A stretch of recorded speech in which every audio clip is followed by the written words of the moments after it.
Okay, recording. So we're going through the requirements for D3D, the open source Ecology's Distributive Enterprise 3D printer. There's a Distributive Enterprise D3D Fusion 3D printer development page, which on the wiki, if you go to a page called D3D development, you'll get to the spreadsheet. So D3D development, the first thing is requirements. So we're going through the requirements right now on the development spreadsheet. Click on that, and we're taken back to, let me go back there, that didn't get updated. D3D requirements is the page, so this links to, oh man, it keeps switching me out of my other account there.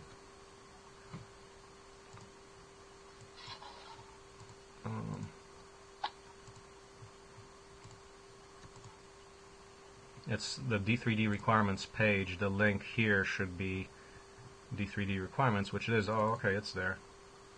That's good. It's all good. So that takes you to D3D requirements from the spreadsheet. So first one day build time, and we're aiming definitely for the 1 day build time, which is a requirement in the open source ecology method. We take everything down to real optimization for economic significance, 1 day build time. So that's non-negotiable. That allows us to do the workshop model and therefore make it potentially scalable as a community-based production mechanism. So looking at tentatively 4 hours of instruction, 6 hours of build, which does imply a lot of preparation beforehand.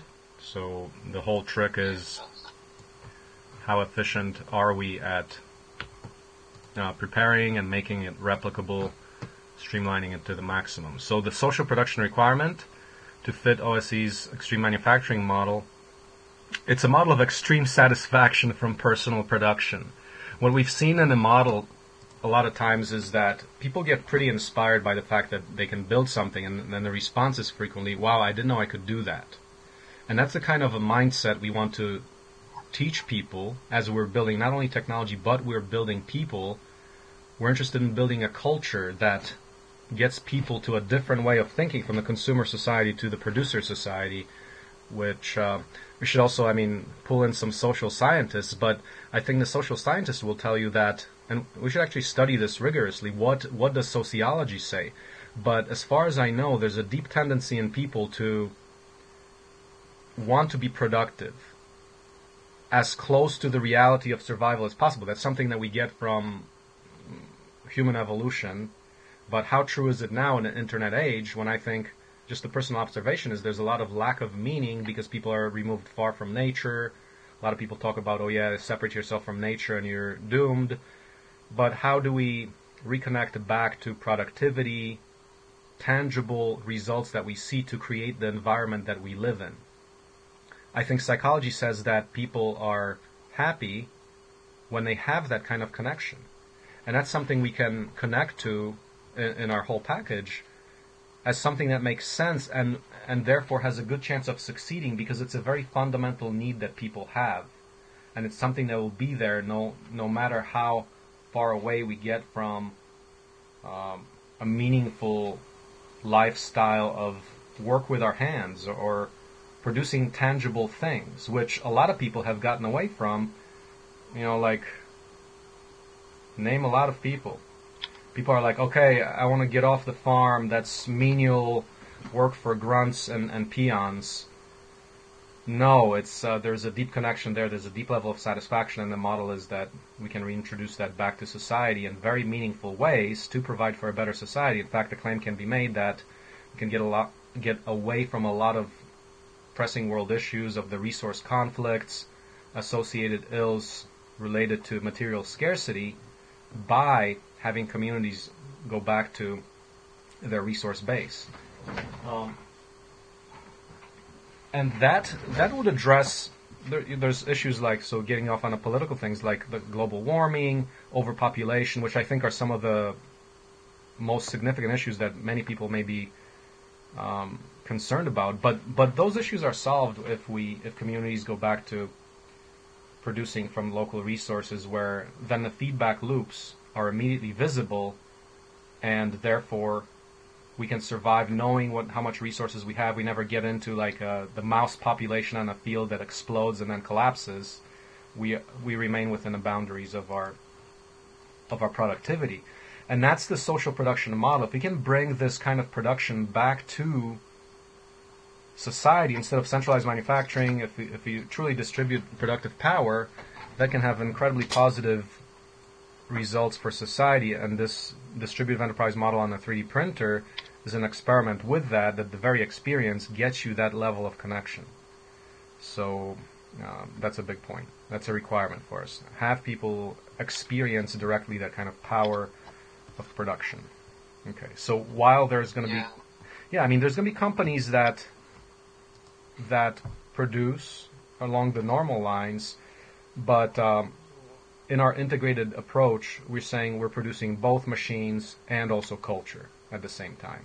So that's very important from the open source ecology perspective, and that's a unique value proposition that I think we have. I think we're really trying to focus on that as our value proposition, as opposed to the value proposition of making 3D printers. So. Yeah, I think this means for the workshop that we need to think about people's feelings, the different parts of the workshop, so that we maximize how much they feel they have done and how much they start imagining doing in the future. How? I mean, what are? So are there some practical considerations? What do you mean? Explain that. I think all that you said about the social production model, that stuff has implications for the workshop and how we design the workshop, because we could get stuck in trying to design a workshop who creates the best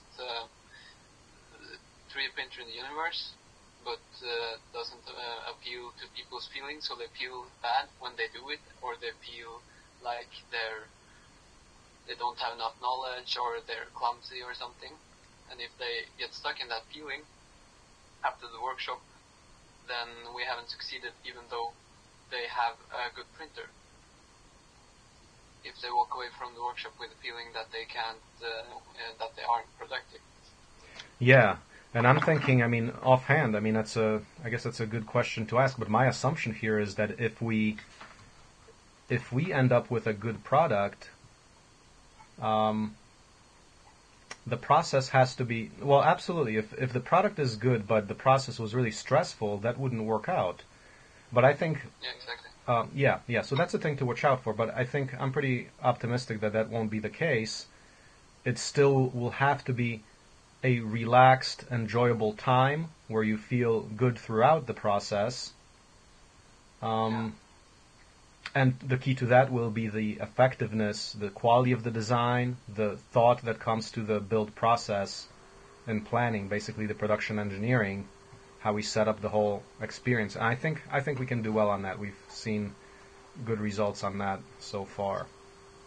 Yeah, and I also think about the documentation. It has really big implications for documentation, because it has to be really, really good, right, for people to keep that feeling of being productive. Yeah, I was thinking about what the documentation part would mean, but I think I'm pretty convinced that quality videos are going to be perhaps the most important asset.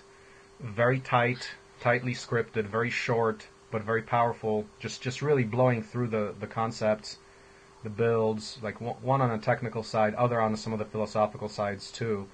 I think that would be a key tool. And using tools like what we've done before was the Powtoons. That works as a really nice platform for explaining quick explainer videos. And have you seen a Powtoons? No. Okay, that's something we've used, but yeah, I can show you examples of that. But using simple video editing tools that a lot of people can get involved in. So if we have other people join the team, we can get them on the simple video production. So that's where the collaborative video production comes in. It could be done using simple online tools like Powtoons. I mean, let's just to show that. I'm just pulling that up online. It's a very simple interface. to for video production. It's basically templates. You have a template, and it allows you to, okay, you got to sign in, but basically a simple video production tool that's all online. It allows you to do effective communication pieces in a simple way. So, yeah.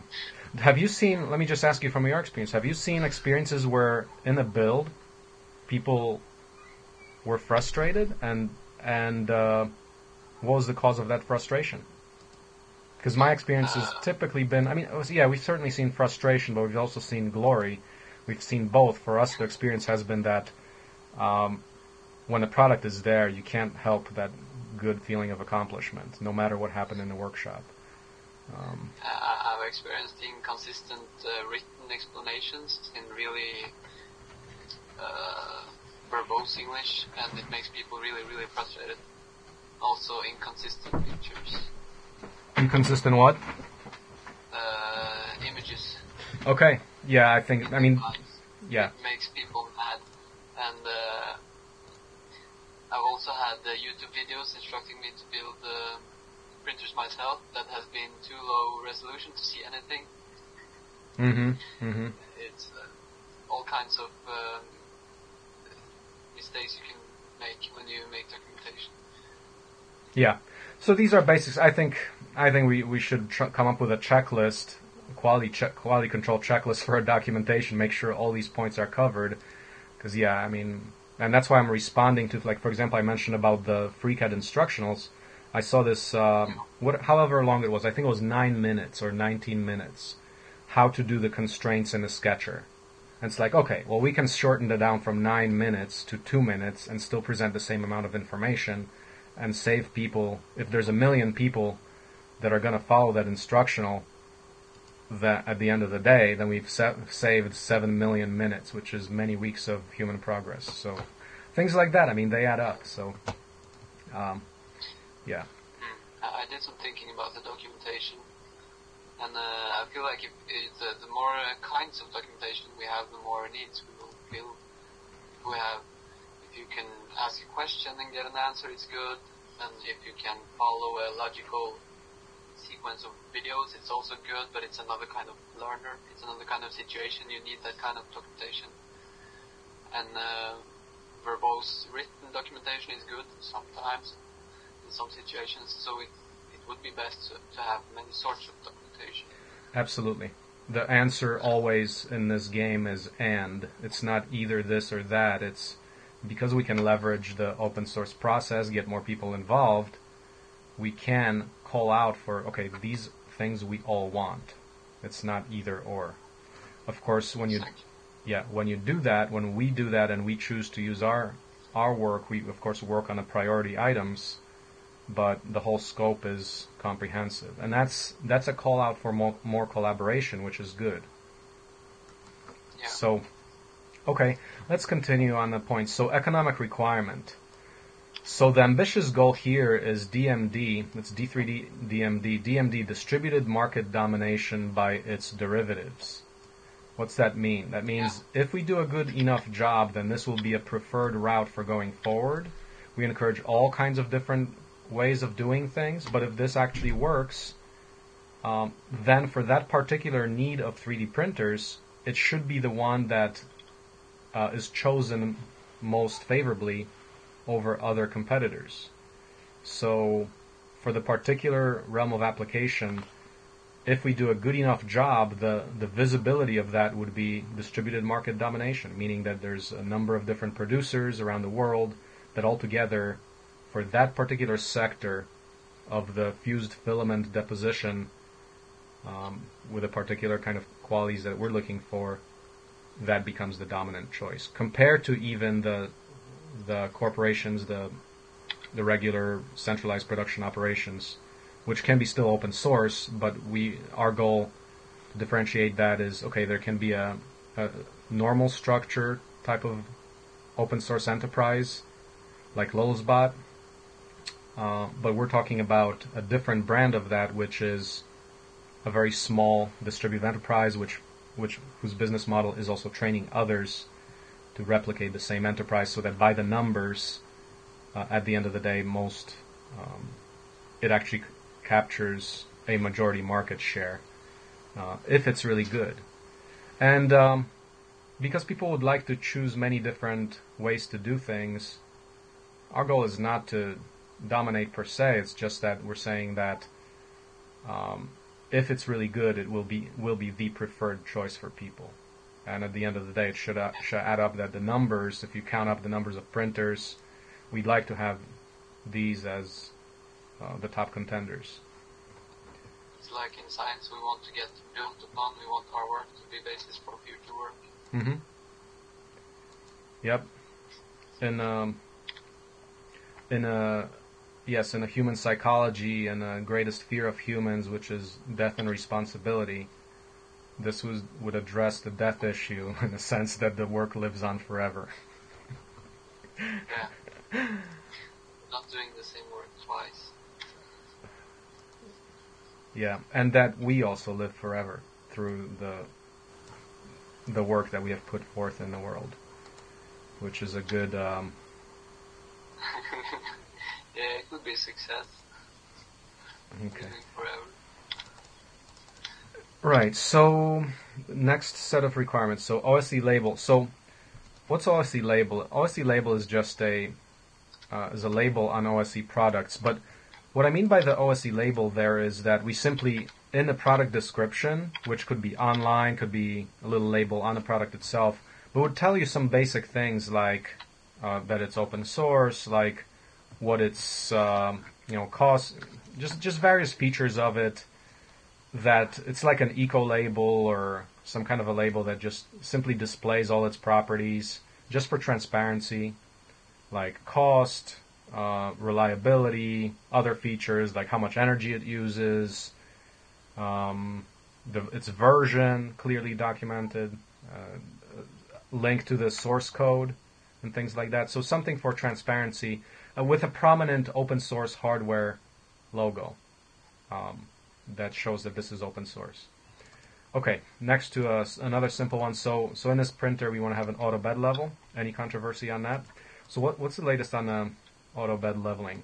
If, for example, we use an unheated platform and then we have to put on a heated platform, can we address that using without having to mess with the 3D printer? Yeah, it's no problem. Bed leveling is very well known by now. Mm-hmm. So putting on a heated bed wouldn't be complicated. No. Mm-hmm. And even so, for example, in a use case where we're printing in PLA and we want to go to ABS with a heated platform, would we have to recalibrate, or would it allow? Can we design it such that the leveling mechanism accounts for whatever's on the build platform? That would be done in the slicer. If you put something onto the build platform so it's higher, then you just put an Z offset in the slicer, and it accounts for it. Mm-hmm. So there's apparently ready ways to address this. Okay, that's good. Next point of requirement, OSHWA compliant, so Open Source Hardware Association compliant, meaning that it's fully open source, and possibly respects your freedom certified from the Free Software Foundation. I don't know what the process for that is. If it's easy to get, we should pursue that. I checked it out. You send up an email to a person in the FSF, and they will look into your product, and if your application is really good, they certify you, but probably they will give you something to work on. Okay. Which is good. I guess it will take some time, but it won't be very hard because we have the same values. Yeah. We should have it as a stretch goal because we will be waiting for people. Okay. That's a stretch goal. Okay, so that's just possibly. And is that form, is that online? Yeah, it is. I linked to it from the talk page. The requirements talk? Yes. I can give it to you through the Hangouts. So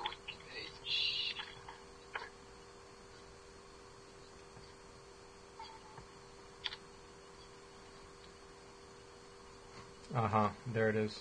Nothing. Process for getting surprising. verification. Yeah. Policy, respect of commission noise. Yep, we've got that. I think we can do that. So basically, please review this document. If you're confident, please contact us for more information. So did you ask for more information, or? No, I didn't. So if you have the time, just email them and ask them for more information. Okay, let's put that in place. And we'll see if we can get the respects your freedom certified. Okay.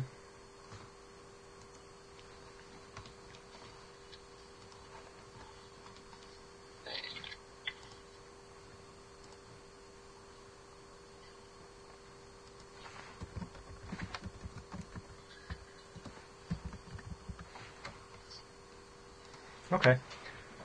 Yeah. Good. Okay, so our goal currently is $500 in parts per single head. Would we be able to do that including a head for rubber? Printing with rubber? The rubber won't need a separate head. It will be the same head.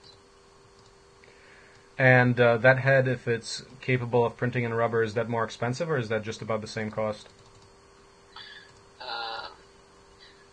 The expensive, the things that drive cost is how hot the hot end needs to handle temperatures, and we want to put an all-metal hot end there from the beginning because otherwise you can't print anything but PLA with that hot end. And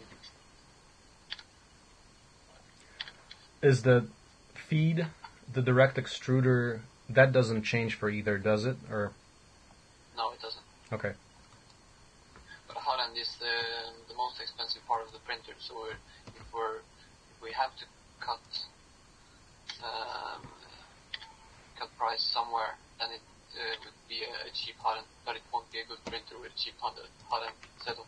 Yeah. I don't think we should do that.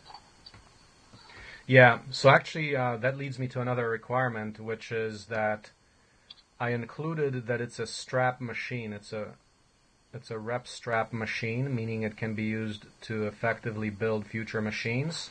But the other part along bootstrapping I'd like to put in as a requirement is that eventual versions build in the manufacturing capacity. So for example, if we got to build our hot ends, that means we have a good, clear, documented way for producing them. Yeah. Meaning either... That's a good requirement.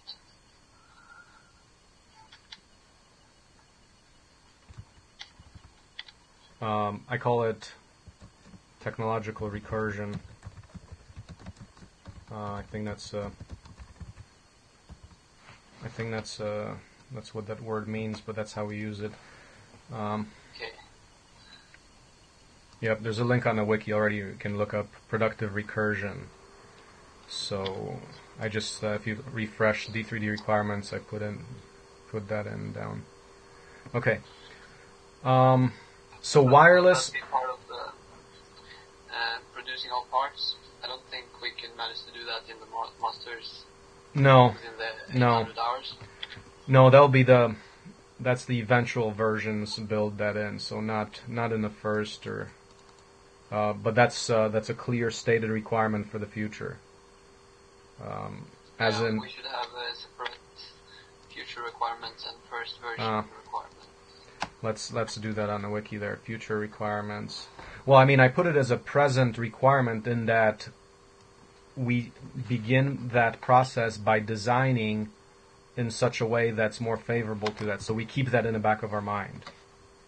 Yeah, it's all already implicitly included because we need to use only open source hardware parts. Right. To get certification and OSWA compliance. Yep. That's right. But Lulzbot, of course, I mean, they're FSF certified to respect your freedom, but I mean, they don't have that level where everything is produced open source, so there's leeway there. But maybe part of that process will be some official requirements for how that has to be rolled in. Yeah. Yeah. Mhm. Okay. So wireless to allow freeing up of computer, and that's doable, right? As what you said in the talk page. Yeah, but it's a bit misstated because freeing up computer will be done. It's better done by using an SD card, because if you don't have an SD card and you use wireless to transmit G-code, then you need to be connected to the printer or through the whole print. You Right. can't turn on the computer. Can we do So it? It doesn't really free the computer. Right. Can we do a wireless plus SD system? Yeah, no problem. Right. So you basically transfer to the SD card through wireless, and then we're free. Yeah. So that in case our computer hangs up because we're doing FreeCAD work, then the print still continues. Exactly. Great. You want to upload the G-code to the printer and then initialize SD print, and from that point the printer don't need the computer anymore. Yep. And that kind of technique is used. There's wireless connections uploading G-code, and then that gets stored on an SD card on a 3D printer, and people do that? Yeah. It's a standard way. Okay. Because, I mean, for example, the current Lulzbot Mini, that doesn't have that. You have to be tethered to it. Yeah, it's the same with the Ultimaker. I don't understand why they do in other ways. I always use the wireless and plus SD solution because it's so much more flexible. Right, it's much more flexible, but do you think it's for cost reasons?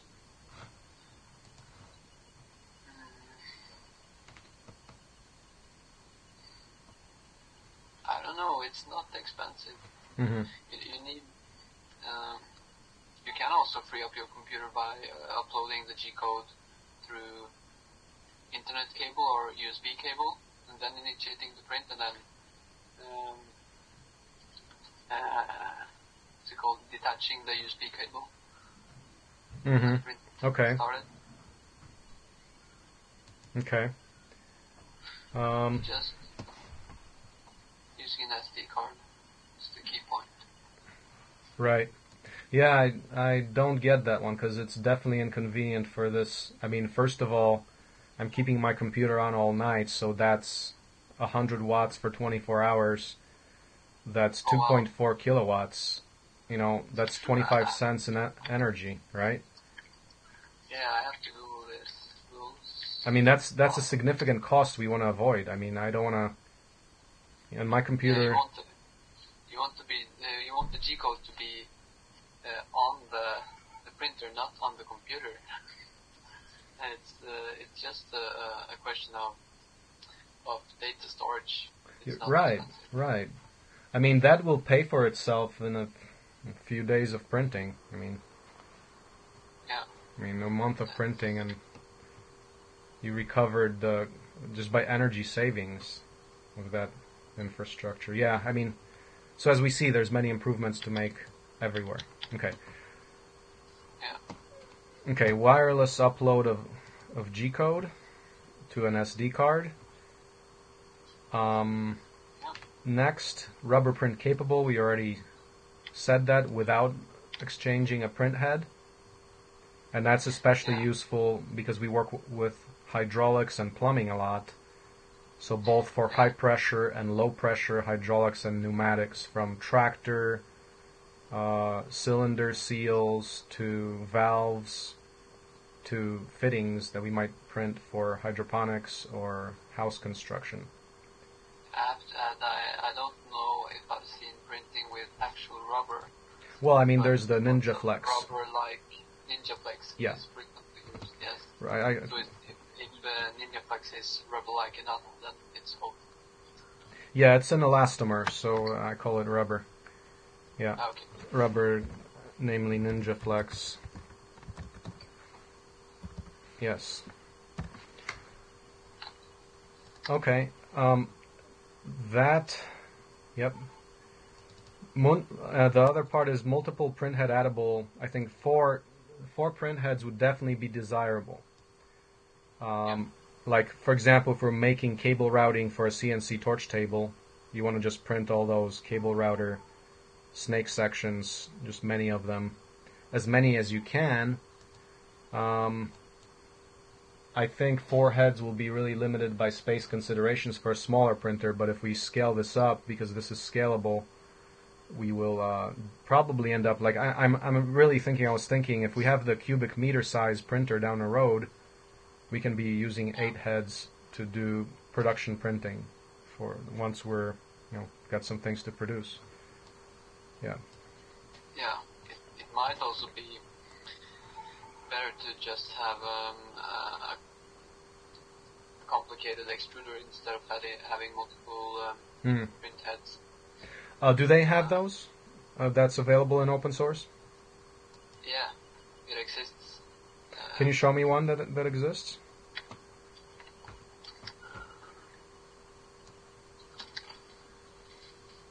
I can see if I find it. Let's see. So what's it called? Multiple extruder or? 3-way extruder, color blending, something.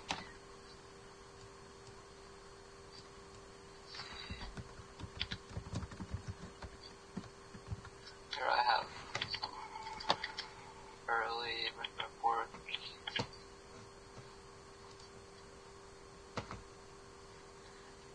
Three-way extruder, I see it. I just say so you don't specify the number of hot ends.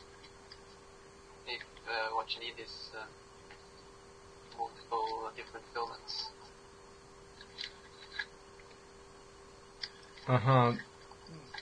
Wait, so that thing makes multiple prints. Wait, I'm not getting it. Is it combining multiple threads into one thread? No. It has 3 extruders who push filament into the same printhead. So you change color by extruding with a different extruder motor and interacting with the 2 others. Okay. Yeah, I was thinking. Oh wow, it could get you interesting colored products. But I was thinking just for production efficiency, so that you're printing multiple objects At the same time? Yeah. Okay, then you need multiple hot ends. Yeah. Okay, well that's neat. That one is open source? Yes. Great. I think there's some additional work on this as well, but I can't find it quickly. Yeah. Okay. Great. Okay. Yeah, that's a little different. Multiple.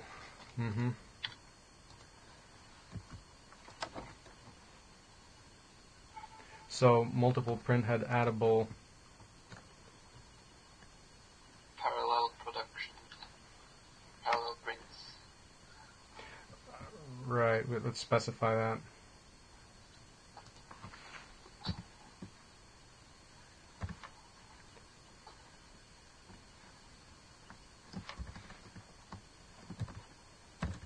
For parallel printing, not multiple colors. Yeah.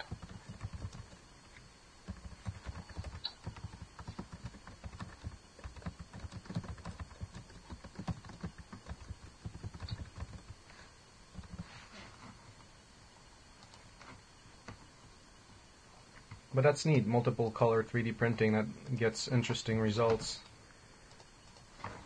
Yeah, and also multiple material capability because Oh. you use the same one. Okay. Now that's making sense. Okay. Now I take that back. That's actually, if you're doing multiple materials, then you're talking, if you're doing one conductive thread filament, then you've made ability to make leads. Yeah, exactly. I take that back. That's very powerful. Because then you can make, pretty much with one print, you can print out an entire cordless drill, you know? Yeah, exactly. Yeah. With one hot end. Yeah. Okay, that's pretty good. Pretty good. In which case, we won't. That's going to, of course, be addable to our system, right?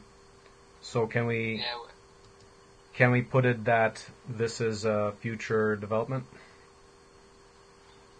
Yeah, we could. I guess we will get half of the future developments of the whole RepRap community. Right. Well, I mean, we're selecting the ones that are particularly relevant for us, which, if all of them are, then yes, but I'm sure not all of them are highly relevant. Yeah, that's true. But it motivates us to make a standard interface for separate modular parts. Yeah. Because we know we will add stuff and we don't want to change the whole printer. Right.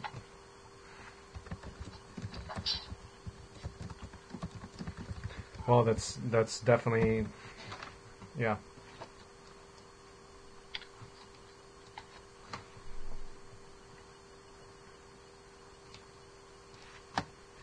Multiple color 3D printing. Okay. Okay, so go back to the requirements. Meets or exceeds reliability of Lulzbot. That means hours of Lulzbot Mini, for example. Because I mean, I've been printing with the Mini. It's great. I just basically hit run and it prints. It's been doing that for months. So basically, the downtime is only kind of acceptable downtime would be things like your thread gets like tied up. But mechanically, right now it's stable. It's like, so far I've had, there were actually a couple of prints that aborted, like the thread stopped flowing, but I think that was because of a clog of some kind of a tie-up because the spool wasn't working properly. But beyond that, just the mechanical stability and ability to print at any time. Basically, starting a print successfully. It's been doing that all the time with the auto bed leveling. So that kind of performance where you just print and go. Does it abort the print if it can it feel that filament? No. Right? No. Is that a feature for the future? It's definitely useful because then you can fix the problem and resume the print instead of redoing the whole print. Right. I was asking. Yeah, that's definitely a valuable thing. But is that a thing that we should consider for the first version or not? Not the first version. Okay. So what do you call that? Aborting, resuming from an abort condition, resuming print from abort, or pausing printing? What's it called? Clog sensor or filament feed sensor. Resumable fail prints. Something like that. And the other thing would be, do current machines typically allow you to pause and then resume? Yeah. They do, but not very reliably. So for example, the Lulzbot Mini, I haven't seen that. And Cura, does Cura have that? Cura is just a slicer. It would send a special pause G-code from your repeater host or front face or your printer interface program. Cura, the Lulzbot edition, has that's a complete package where you just upload the STL file and that's where you print from. That's your pronter face thing. Oh yeah, the pronter face thing comes up from it. Is that in there? It's got a stop? I don't know if they implemented a button. So you can press a button. I usually pause by sending the pause G-code through front face. Let's see if it shows that's possible. Oh, you can just do it. Let's see if that's implemented in... It's got print... No, it doesn't have any button that says...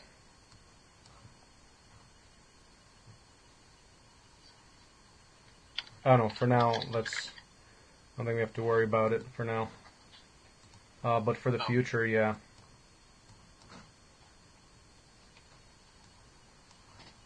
Okay.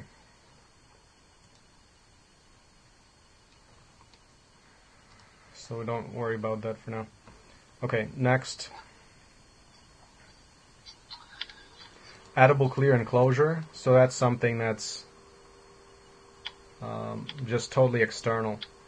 But this whole design has to accommodate this thing, like how you mount the spool and the cabling. Make sure it's, it works well.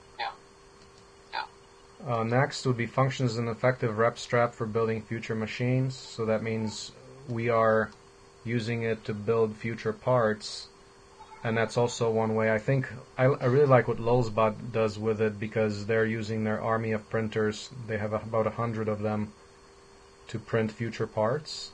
Did you know that? I could guess it. Yeah. But I think that's one of the reasons why their quality is so high, because they're relying on them.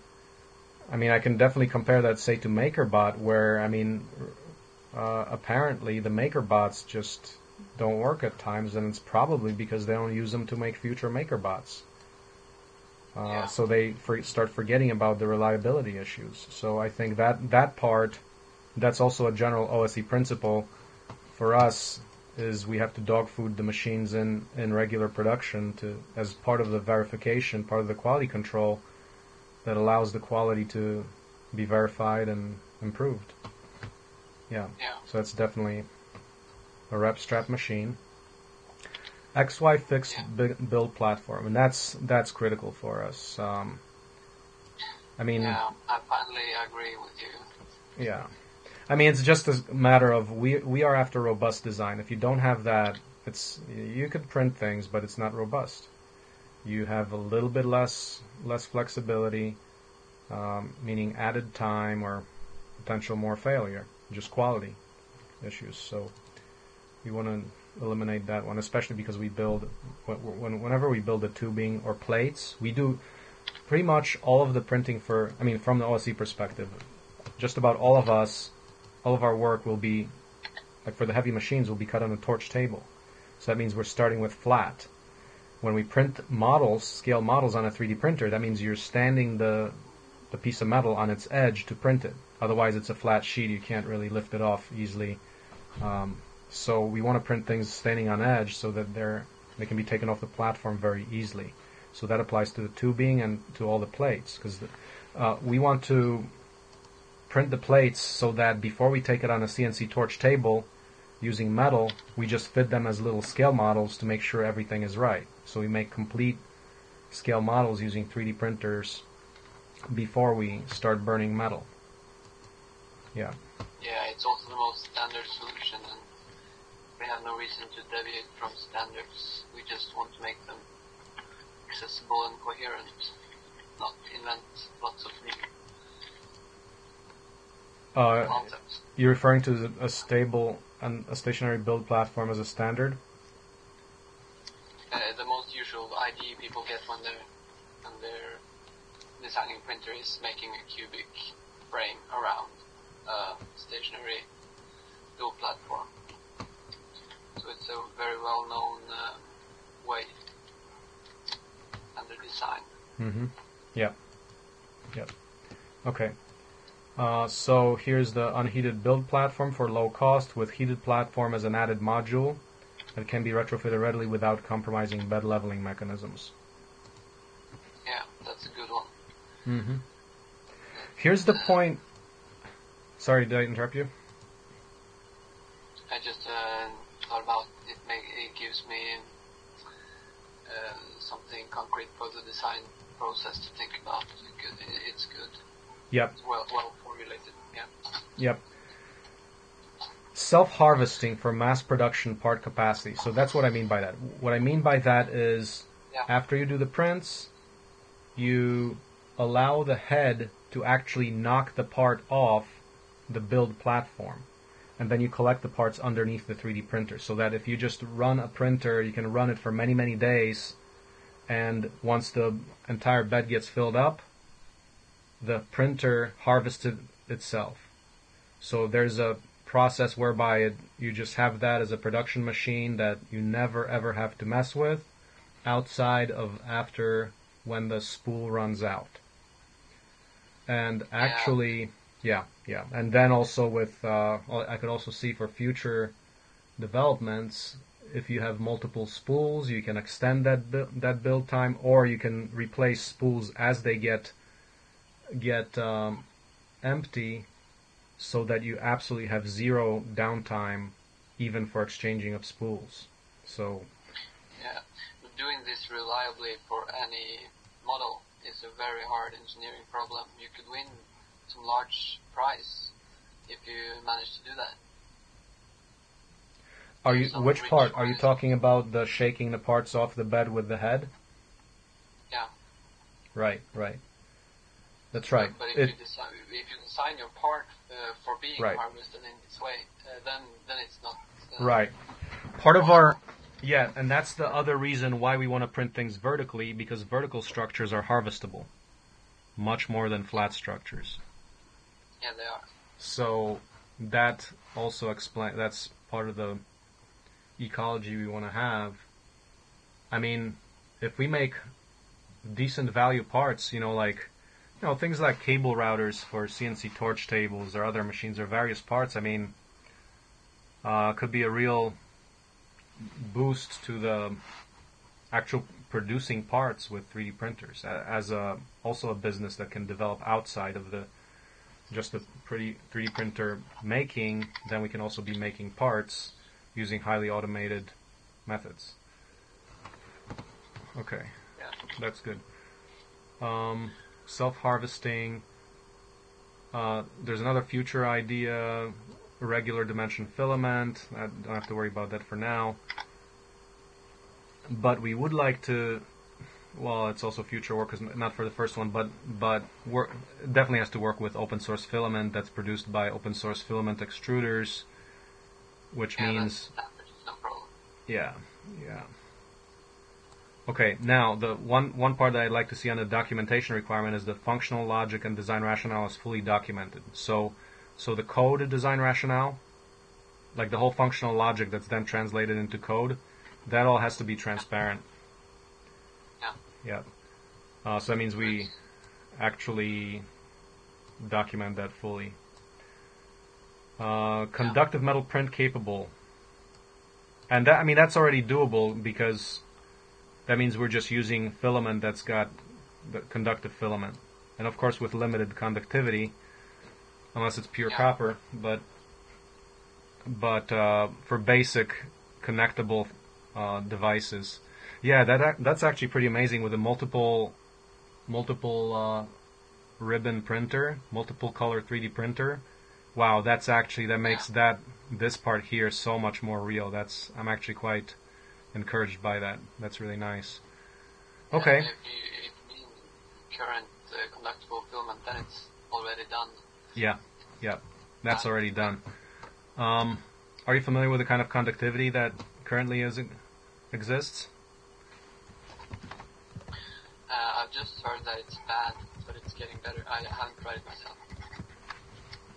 Let's see, conductivity of copper is ohms per meter, like one.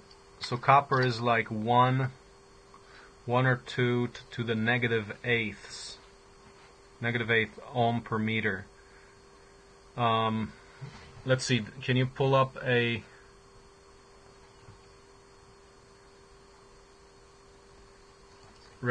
what's the resistivity, conductivity of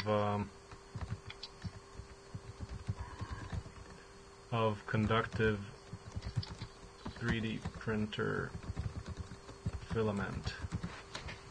Let's see, what do we get? Conductive PLA. Let's see, do they have any data on that?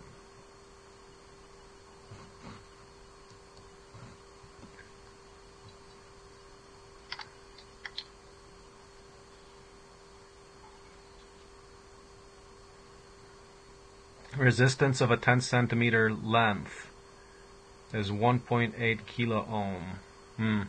That's like, wow.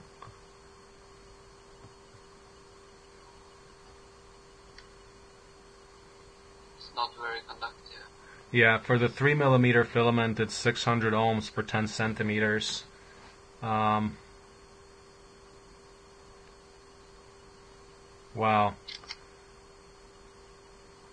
8 order of magnitude difference. This is like, that one was per meter, it was like -1/8. Here we're to the third, so it's 11 orders of magnitude about. Okay. Yeah. I think finding the best way to make circuits and actually designing circuits for a 3D printer, that would be a whole master's degree in itself. Mm-hmm. Just finding one current solution and using that without comparing or doing too much work, then you can do it in an afternoon. Mm-hmm. So it's kind of a floating requirement. So voltage drop, like V equals IR, or the power, like I squared R, for 10 centimeters, if it's, say, you're doing 1 amp, if the resistance is 600 ohms, Yeah. what? Does that say 600 watts per the 10 centimeters?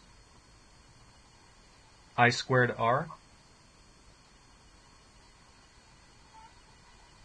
600 ohms times 1, that's 600 watts? Is that what you're getting? If power lost is I squared R, and I think power there is in watts, Yeah. I is So 1 you have and 1 amp. and R is 600? Wow. Okay, well that's basically a heater.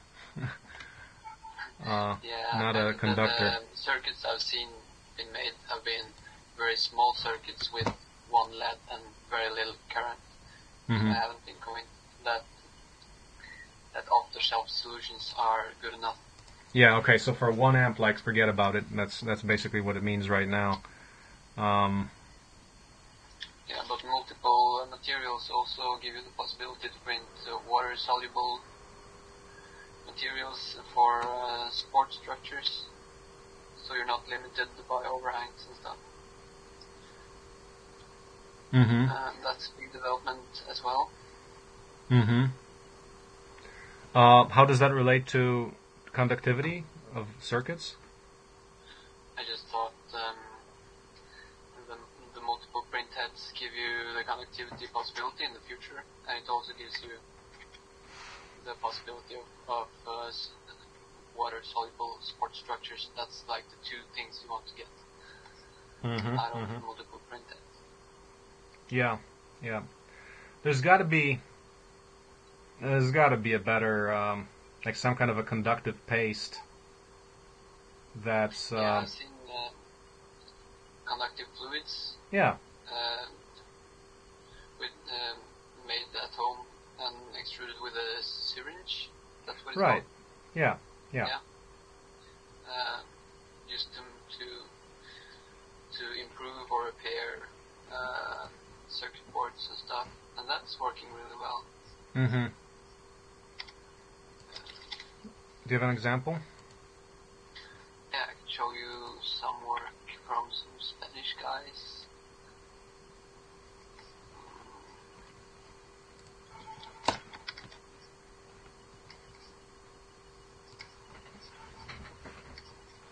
It's on their blog.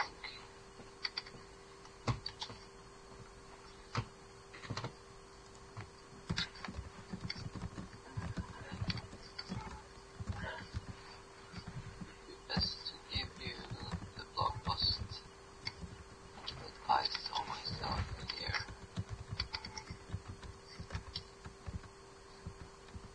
And these guys are awesome. DIY weird. Your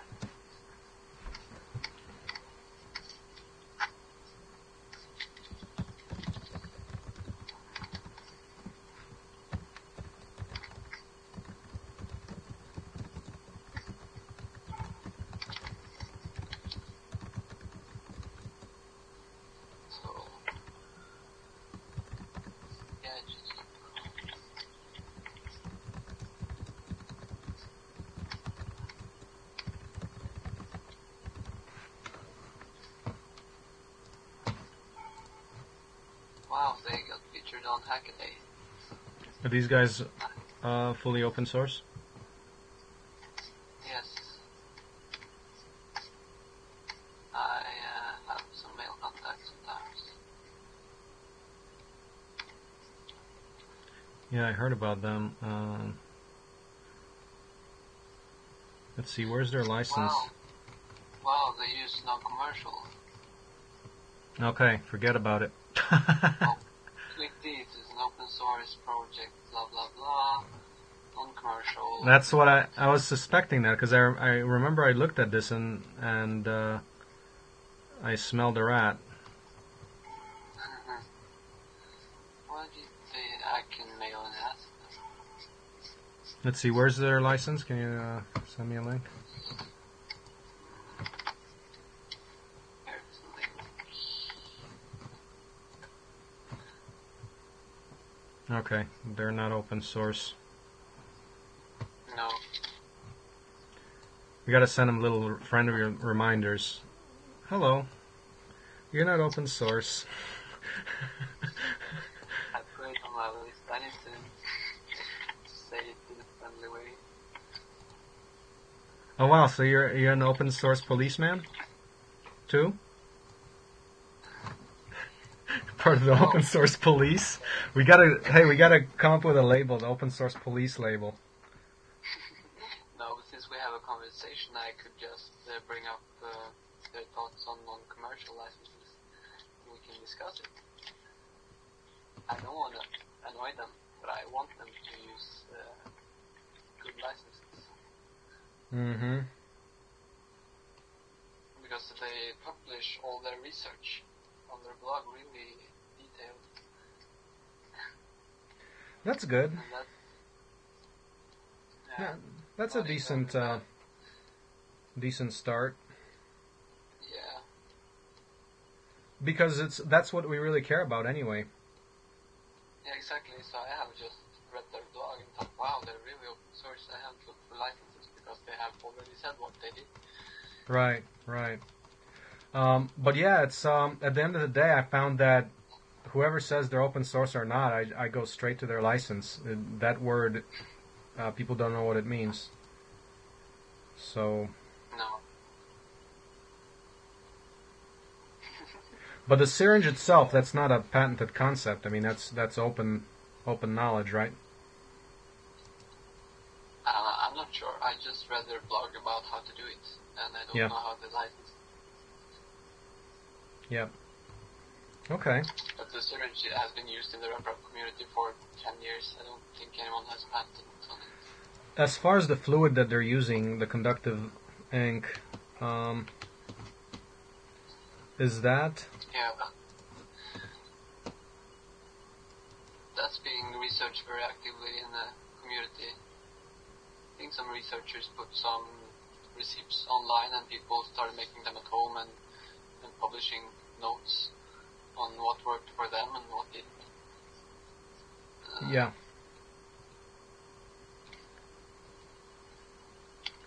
Yeah, I mean, conductive ink is one way to do it. So Katerina knows about that here, so I can ask her about that, see if that makes it practical. I'll see if she has a link for what she's been using. I can see if that's doable. Because if it's doable, it'd be worthwhile to do the... Let's see, to do an injector, like a multiple head system with a syringe on one and 3D print on another, is that doable rather readily, or no problem? has anyone done that? A dual syringe slash extruder 3D printer? No, never seen it.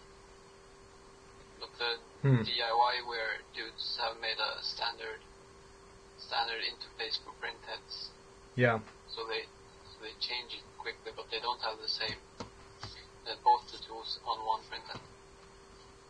I've actually never seen two kinds of different tools on the same printhead. At all. But firmware is prepared for it. Okay. It's in the code. So future would be syringe printing, syringe head.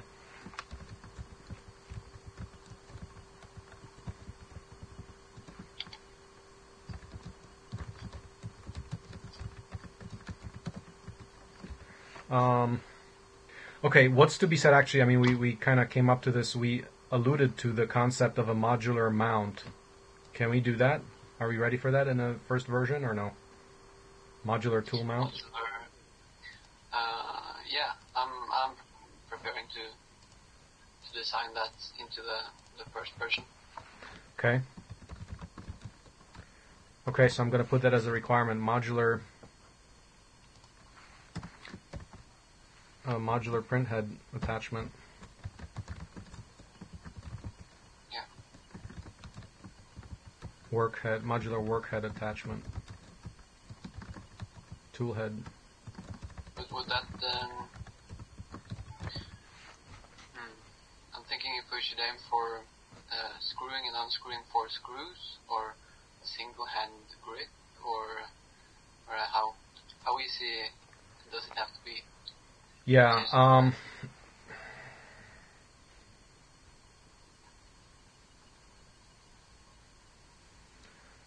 I would, the easiest would be what I would like to shoot for is one pin that you take out.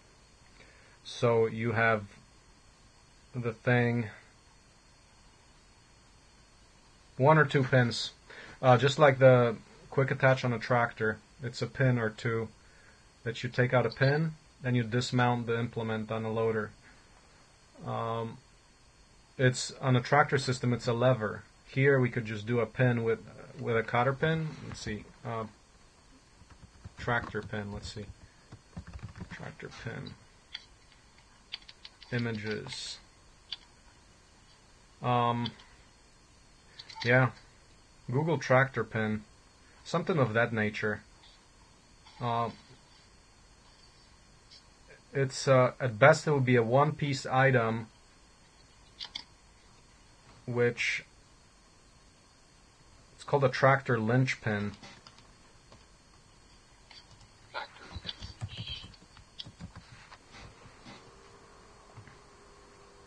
It's a ring and a pin. Yeah. Something to that effect, where it's a one piece, you just take it out. The bottom is pretty much fits in some kind of a receptacle, and the top you just unpin, and it's a one pin disconnect. I think that would be nice. Yeah. But, I mean, there's different ways to do it, like the DIU, where they do a different one. Yeah, it's hexagon. Yeah. Piece. Interface. Okay. I gotta get going, though. But we've nailed the requirements. Yeah. Nice. So we're good to go on that, and now all we need to do is do a design. We need to make a contract. Yep. So we need to start writing that down. So okay, I'll start working on that, and maybe let's get that written down by the end of next week. Yeah. Yeah. Do you have any information for me on the regarding the supervisor payment? No, Can you sorry. They're all on vacation, so I can't get hold of them. But I mean, just the information that's written down, because I mean, after that it's negotiation. But oh yeah, so you can't find it where that info is? No, it was in the document before, and they took it away. But Uh-oh. They're pulling a MakerBot. yeah. It would be really weird if you weren't able to be compensated, but I'll talk to them. It's also in my list.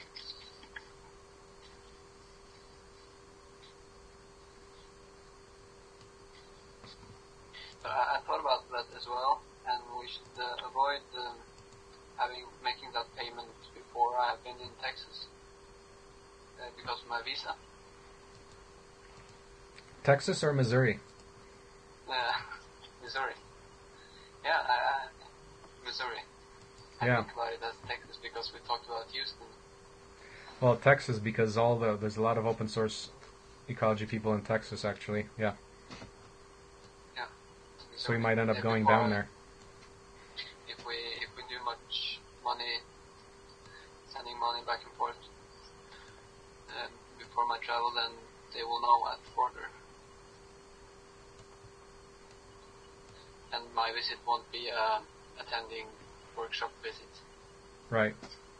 But you can't talk about it because we're going to publish this video. But they were really planning to follow regulations. Oh, we're going to follow all the laws that exist. All the laws that I need to follow to be allowed to go into USA. Yes. Okay, well that sounds good. So let's figure out that, and we'll write up the contracts by the end of next week. That would be good because we've got the agreement on the design specifications requirements. That's good. And as far as the timeline, the end of your did the program actually start the 5 months, or is there an official start date for that?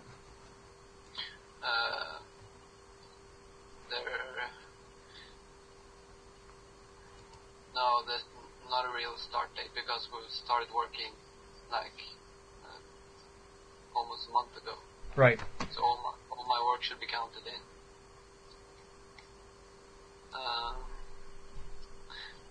And the real start for the Swedish school system, I don't know when it will be because they have such long processing time. Okay, because we got to put some dates down on the agreement, so I just need to know that some specific timelines. I guess we should go to the work log. Yeah. Okay, but let's do that. Let's do that for next time. I got to get going here. So when we write it down, let's get those dates in. I mean, as far as your formal requirements and all of that, so we need to know that where we going on from here. Yeah. Yeah. Okay. That sounds good. Yeah. But nice work. Now we have requirements. Yeah. No, that's good. That's good. They're pretty inspiring requirements, so let's do them. Yeah. Mm-hmm. Yeah, Okay. I think I will put most my time into CADing. Yeah. Until the CAD is done. Yeah. Maybe the next discussion should be the tech tree of choices, which means for these requirements, how we actually decided to implement them. Because there's different ways to implement them, right? Yeah. So That would be a structured way. yeah, let's discuss that next. And that's good because then we have a formal documentation. Okay, here's our requirements. Now we're translating them to specific choices that we're taking based on them. Mm-hmm. Yeah, that's the methodology I hope to learn. Yeah. No, that's the proper way to do it. So we need to do that, and that actually will be a good example for people following the project because we've done that on or off. I mean, more or less, but we never had a really great example of where we follow A to Z. I mean, we still have to do that as a project, really. So I want to do it with a 3D printer, the brick press, and a tractor next year so that people have a more clear idea of going through the whole development chain. Yeah. Mm-hmm. I've never seen that done well for any printer design. Well, that's exactly right, and part of the culture that we're creating is actually teaching people that, okay, there's a concrete process. See, because a lot of the trouble has been all the time, it's very frustrating throughout the project, is that, I'm trying to drive, or I have to always drive the direction, like nobody really has an awareness of what the development process looks like, even though, it's standard procedure, but I don't know who follows it. Maybe they follow it in corporations, but whenever I get into design processes, nobody follows the process. They just kind of do like randomly one thing, then another thing. There's like no cultural understanding of what development means, and I think that's. Yeah. I mean, you end up getting really tied to one boss of the project who knows everything. Yeah, and we gotta transition from me being that person that knows the process, my goal for the year is to finally teach the development process to others so that we can have multiple process managers.